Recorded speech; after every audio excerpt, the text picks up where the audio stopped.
जीवन योग, जीवन योग, जीवन योग, जीवन योग, जीवन योग, जीवन योग, जीवन योग, जीवन योग। धर्म अर्थ और काम मोक्ष का राजमार्ग है योग। धर्म अर्थ और काम मोक्ष का राजमार्ग है योग।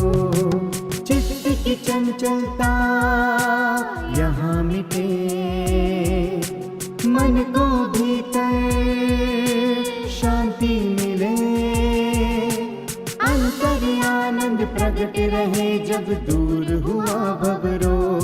जीवन योग, जीवन योग, जीवन योग, जीवन योग, जीवन योग।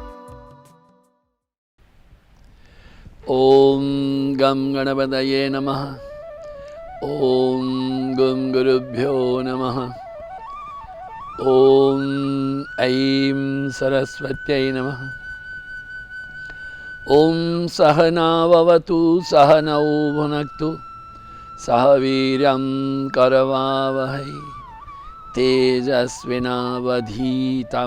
मा विद्विषावहै। ओम शांति शांति शांति। योगेन चित्तस्य पदेन वाचां मलं शरीरस्य वैद्यकेन योपाकरोतं प्रवरं मुनीनां पतंजलिं मुनिरानतोस्मि। गुरु भगवान श्री स्वामी शिवानंद जी महाराज को प्रणाम। परमात्मा के प्रत्येक स्वरूप गुरुदेव श्री स्वामी चिदानंद जी महाराज को प्रणाम। भगवान भाष्यकार को प्रणाम। भगवान वेदव्यास जी को प्रणाम। तमाम गुरुजनों को प्रणाम। आप सबके हृदय में विराजित परमात्मा को प्रणाम। नमो नारायण, नमो नारायण, नमो नारायण।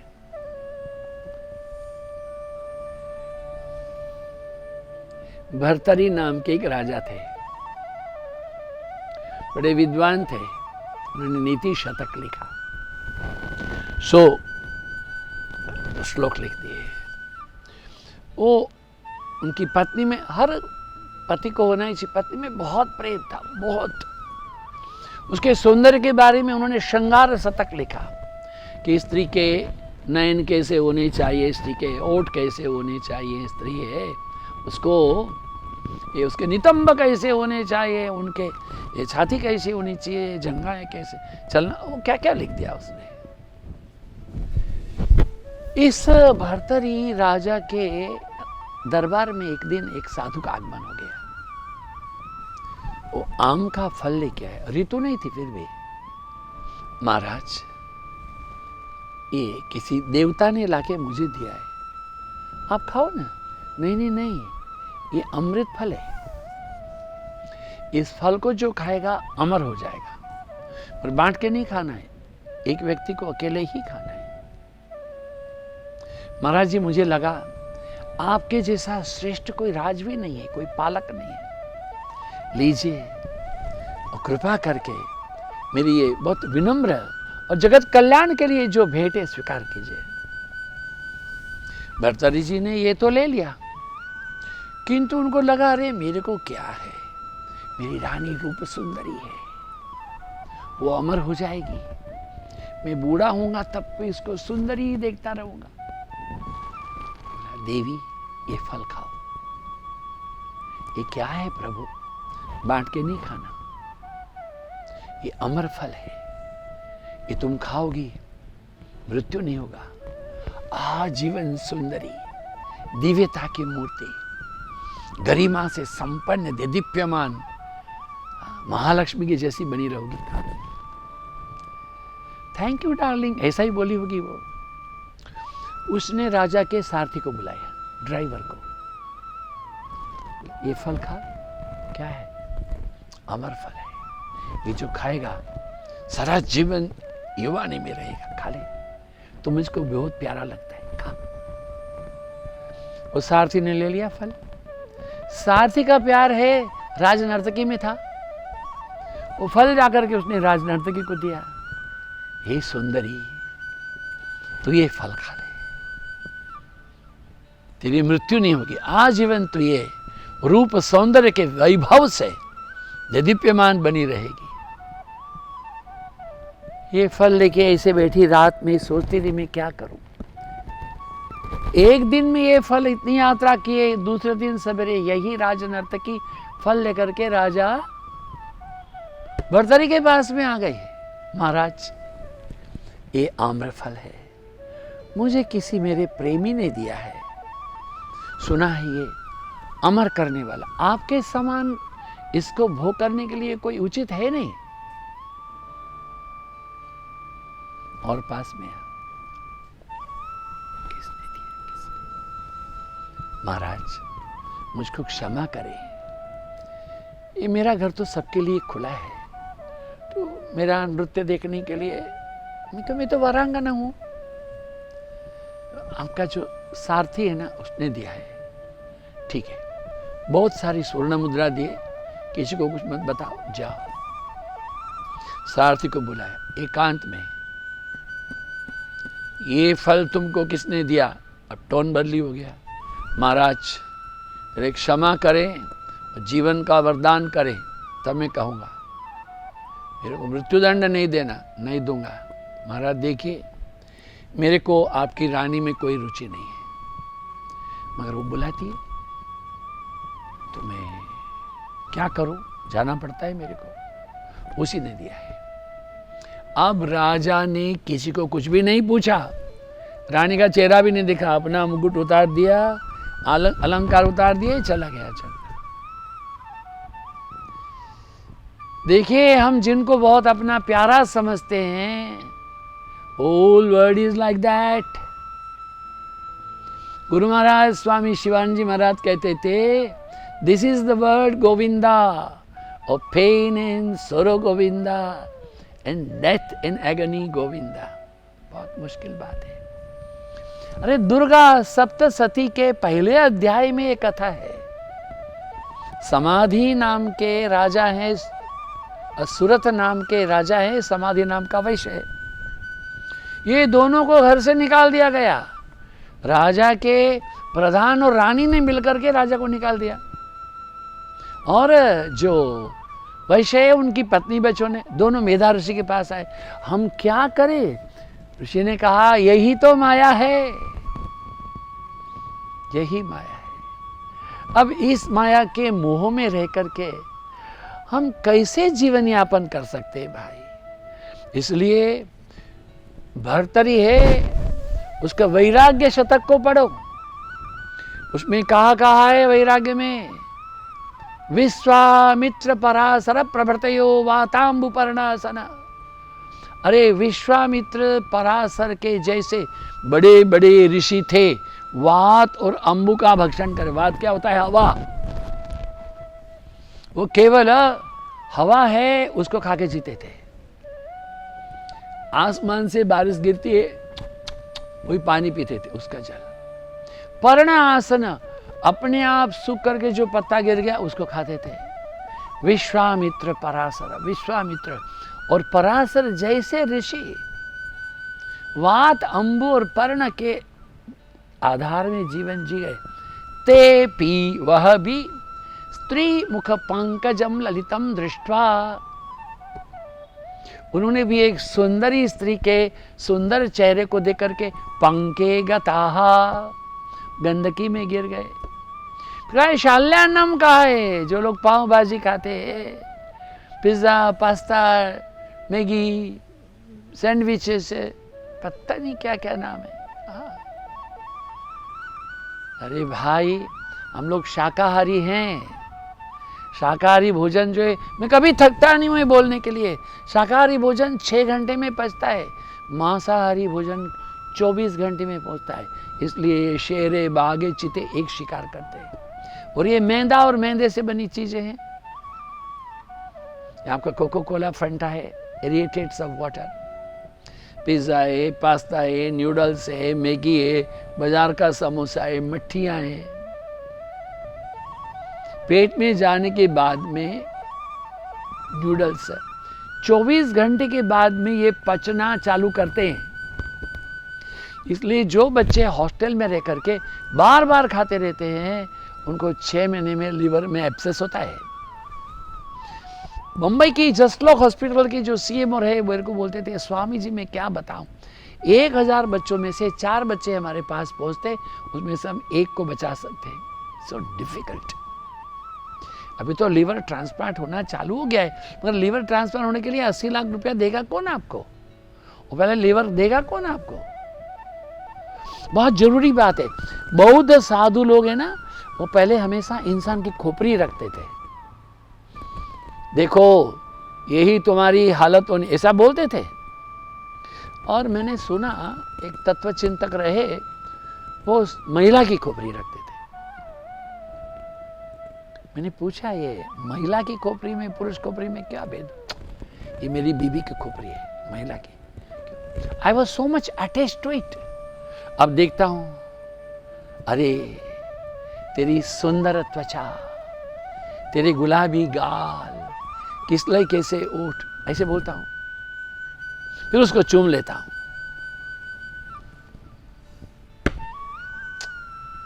एक राजा एक दिन घोड़े में बैठ करके आया, जंगल में देखा एक बहुत सुंदर आम का बगीचा है, बहुत सुंदर बगीचा है। वहां आया तो एक लड़की उछल रही थी, गा रही थी, नृत्य कर रही थी, और आम है उसको चुन चुन करके तोड़ रही थी। राजा ने देखा इतनी सुंदरी कन्या है, वो कन्या, हे कन्या यहाँ आओ। क्या है? मटकती मटकती आई, तुम किसकी बेटी हो? ये आम के बगीचे का मालिक की बेटी हूं। बिल्कुल निर्दोष कन्या थी, ऐसे ही 22-23 साल की, उछल रही है। प्रातः काले कुमारी कुसुम कुमकुमा जप्य माला जपंती, साक्षात भगवती के कन्या रूप। राजा बोला, मुझसे शादी करोगी? शादी आपसे? मेरे पापा को पूछो। राजा गए पिताजी के पास। आम की बगीचे का मालिक जो उसके पास खाट थी, महाराज बिराजे, मैं कहिए क्या स्वागत करूं। उन्होंने 2-4 किलो आम बांध करके दे दिए, थोड़े आम काट के खिलाए, बहुत आम मीठे थे। बोले देखो मैं तो आम खाने नहीं आया, महाराज मैं क्या सेवा करूं, मैं तुम्हारी बेटी से शादी करना चाहता हूं। हम तो साधारण हैं, आप इतने बड़े राजा। राजा ने कहा, मैंने कितनी सुंदरियां देखी है, इसके समान अद्भुत सौंदर्य वाली कोई कन्या नहीं देखी, मेरी बेटी को पूछना पड़ेगा।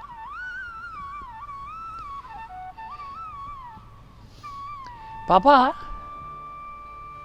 आज पूर्णिमा है ना? हाँ, इनको बोल दो अगली पूर्णिमा में आना, रात में बारात लेकर के आना। खुश होके चला गया। अगली पूर्णिमा में भी आया। इसके बीच में इस कन्या ने क्या किया, कुछ गोलियां है ना, ये तो मुंह को ठीक रखने के लिए, कुछ दवाइयां खाई, औषधि, दिन में 15-20 बार शौच होगा। मटकों को लाकर के उसने पेंटिंग किया, इतने सुंदर सुंदर मटके, उसमें वो मल विष्ठा भरती गई, एक एक दिन में 25, 30, 40 दफे विष्ठा वो भरती चली गई, रेशमी कपड़ों से बंद करके रखती चली गई। 1 महीने में तो इतने सारे घड़े भर गए विष्ठा से, गंध भी आती थी, और वो ऐसी हो गई। अंगम गलितम पलितम मुंडम दशन विहीनम जातम तुंडम, ये तो वृद्ध नहीं हुई है, रहितम दंडम, ऐसे हो गई है, चमड़ी और हड्डी एक, और बिस्तर में ऐसे पड़ी। बारात लेकर के राजा आया, सेनाएं बज रही है, शंख बज रहे, छत्र है, चामर है, सुगंध है। यहां अंधेरा था, कुछ भी नहीं है, रोशनी भी नहीं है। राजा ने बोला, कहां है बुलाओ किसान को, क्या है ये? वो आया, धीरे से सो गया, नींद से उठा था, थका हुआ। वो भी जानता नहीं था बेटी क्या कर रही है। तुम्हारी बेटी ने मुझे बुलाया पूर्णिमा के दिन शादी करने के लिए। हाँ, तुम क्या कर रहे हो? बोले हाँ बेटी तो रेडी है, तैयारी कर रही है 1 महीने से। अच्छा, कहाँ है? उस कमरे में है। कमरा अंधेरा था, लाइट जलाई गई, बिजली जलाई गई, देखा हाड़ पिंजर पड़ा है, तलवार निकाली राजा ने। मेरे से दगा करते हो? मैंने जिस कन्या को देखा वो कहाँ है? महाराज, जिस कन्या को देखा वो मैं ही हूं। मैंने तो रूप सौंदर्य से, हाँ रूप भी है, सौंदर्य भी है, कहाँ है? इन घड़ों में भरा है। कन्या चाहिए तो मुझसे शादी करो, रूप सौंदर्य चाहिए तो इन घड़ों को लेकर के जाओ। एक बात है, हम बाह्य देखते हैं मांसपेशियों को। हमारे गुरु भगवान श्री स्वामी शिवानंद जी महाराज कहते थे, बेस्ट जो व्यवसाय है सबसे अच्छा वो डॉक्टर का है। पता नहीं वो कितने पुरुषों को, स्त्रियों को नग्न देखते हैं, उनको कोई संबंध नहीं है उनको, क्योंकि वो नग्न नहीं देखते, वो उनको बीमार और रोगी ही देखते हैं। और कितने मृतदेहों को भी देखते हैं, दे आर टोटली डिटैच। मैंने देखा हूँ हॉस्पिटल में, काफी दिन में हॉस्पिटल में रहा हूँ लोगों की सेवा करने के लिए। हाँ, कोई पेशेंट है, मर रहा है, वो 4 डॉक्टर जमा हो करके उसकी छाती में ऐसा ऐसा करेंगे, शॉक देंगे, उसका मुंह में मुंह डाल के उसको जिलाने के लिए क्या क्या प्रयत्न करते हैं। उनकी ड्यूटी रात 10 बजे पूरी होती है। 2 बजे आए थे, 10 बजे जाना चाहिए, जाते नहीं, 12 बजे तक रहते। अंत में पेशेंट मर गया, उसके ऊपर कपड़ा डाल के चले जाते। हमने पूरा प्रयत्न किया। They were not attached, they were not detached, they were doing their कर्तव्य। देखिए भाई, वो दूसरे कौन है? एक पुलिस अधिकारी है, फांसी देने वाले लोग। फांसी देखना सुविधा नहीं होता है भाई। हमने बहुत फांसी देखी। क्यों देखी? अभी तो फांसी देना बंद हो गया है, नहीं तो किसको फांसी हो जाती है ना। हम प्रयत्न करते थे उसको समझाने का कि तू मरेगा तो सब चला जाएगा, तो तेरी 2 किडनी में से 1 किडनी दान कर दे। फिर वो हाँ कहता था, लिख दे, एप्लीकेशन भी लिख दे। मेरी 2 किडनी में से 1 किडनी में दान करता हूँ ताकि मेरे जीवन का कुछ उपयोग हो, और इसके सामने मैं अपना जीवन दान नहीं मांगूंगा। इसको लेकर के I used to go to president of India. कितनी बार गया मैंने। कभी कभी प्रेसिडेंट जो हैं आर वेंकटरमन जी दिल्ली में नहीं रहते थे, शिमला में रहते थे, वहाँ भी जाता था मैंने, और वो बोलते थे यस, तो फिर उसकी किडनी को ट्रांसप्लांट कर दिया जाता था। फिर वो ठीक हो जाएगा तब फांसी होती थी। अच्छा, फांसी होती है, इतनी वेदना क्या बताएं इनको। तो वो जो देखेगा, उसको जो वैराग्य होगा ना, तो फिर वो संसार में नहीं फंसेगा। वो उसको विषय सुख की कामना है वो नहीं होगी, क्योंकि बाकी लोगों की विषय सुख की कामना की जड़ बहुत गहरी है, उनका मन राजसीय है। अरे नारायण, मेरे गुरुदेव जिनका जिस दिन मैंने अंतिम दर्शन किया फिजिकली, वो कहे, डॉक्टर मुझे रोज कहते हैं कि थोड़ा चलिए, ये अध्यात्मानंद जी को चलने का बहुत नियम है, चलो आज चलते हैं। कंधे के ऊपर में हाथ रख करके पूरा शांति निवास को, फिर थक गए, कुर्सी में बैठे। हमने उनके चरण को अपना गोदी में रख करके दबाता रहा, पहले पाँव की उंगलियां, तलवे, एड़ी, टखने, पिंडियां, घुटने दोनों। फिर महाराज जी लेट जाइए तो थोड़ा कंधे और कमर दबा दो। नहीं, अध्यात्मानंद जी मेरे शरीर को कोई टच भी करे ना, मेरे को आग लगती है। मैं आधे घंटे से आपके शरीर को स्पर्श करके, इसके बाद में हम मिले कि ना मिले, तुम जब मेरे सामने से जाओगे तो खुशी लेकर के जाओगे। चेले की खुशी के लिए गुरु इतना दर्द सहन कर रहा है, शरीर में व्याधि होती है तो कहता है कि नहीं, ये चेला खुशी होना चाहिए। मेरे जीवन में मुझे क्या कष्ट है, वो कष्ट की मुझे चिंता नहीं है। मैं अपने जीवन से दूसरे लोगों को कितना खुशी बांट सकता हूं, ये होता है वैराग्य। ये भावना है ना, मैं महान त्यागी हूं, मैं वैराग्य हूं, ऐसा करने का भी तो एक वैराग्य नहीं होता है वो ना।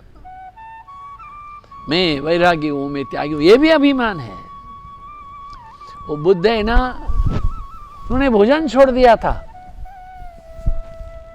कुछ बंजारे निकले, वहां लड़की गा रही थी, हे वायलिन वाले, तेरे वायलिन का तार थोड़ा टाइट कर, वो बेसुर बज रहा है, ढीला नहीं छोड़ना, वो भी बेसुर बजेगा, टाइट ज्यादा करेगा तो टूट जाएगा। ये हमारे बुद्ध को ज्ञान हो गया, मध्य मार्ग। पूर्णता प्राप्त करके सन्यासी से वो आवश्यक नहीं है। विवेक से जो जन्म लेता है वैराग्य, वही वास्तव में मानसिक वैराग्य है। इसलिए कहा है, राग द्वेष वियुक्तस्तु विषयान इंद्रियैस्वरन् आत्मवश्यै विधेयात्मा प्रसादम अधिगच्छति। नैनम छिन्दन्ति शस्त्राणि नैनम दहति पावक न चैनम क्लेदयन्त्यापो न शोषयति मारुतः। क्या बात है। यह वाणी को विराम देते हैं, कुछ और कहना है कल कह देंगे। ओम पूर्णमदः पूर्णमिदं पूर्णात् पूर्णमुदच्यते पूर्णस्य पूर्णमादाय पूर्णमेवावशिष्यते। ओम शांति शांति शांति। हरि ओम श्री गुरुभ्यो नमः।